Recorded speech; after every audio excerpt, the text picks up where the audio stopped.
අම්මාප නොදැක ඊතින් කෙලෙසක වැවෙම්මා සම්මා සම්බුදු වනදා නිවන් දකින් අම්මා. දවසක් එනවා ඔයා ගෙදර යන දවසක ඔයාගේ ගෙදර ඉස්සරහා සුදු කොඩියක් දාලා තියෙනවා. එදා දවසේ ඔයාගේ අම්මා මේ ලෝකෙන් සමු අරගෙන නම් ඔයා අම්මව දකින අන්තිම දවසේ ඉඳන් ආයේ කවදාවත් අපිට අම්මා කියලා කතා කරන්න කෙනෙක් අපේ ළඟ නැහැ. මතක තියාගන්න පුතේ. දැන් අම්මට වයස කීයද? උපරිම මිනිස්සෙක් ජීවත් වෙන්නේ අවුරුදු 75යි 80යි. අම්මගේ 75න් 80න් අම්මගේ වයස අඩු කරන් තව ඒ වගේ අවුරුදු ගානකින් ඔයාට අම්මා කියන්න කෙනෙක් නැති වෙනවා.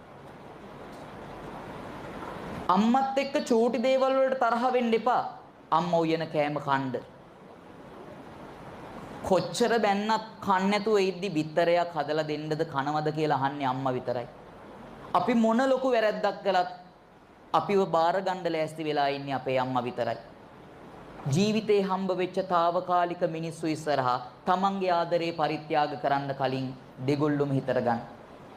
ඔයාගේ අහිංසක අම්මගේ තාත්තගේ ලොකුම ලොකු බලාපොරොත්තුවක් ඔයා తాවකාලික මිනිහෙක් ඉස්සරහා తాවකාලික ගැහණියෙක් ඉස්සරහා නැති කරන එක හරිද කියලා.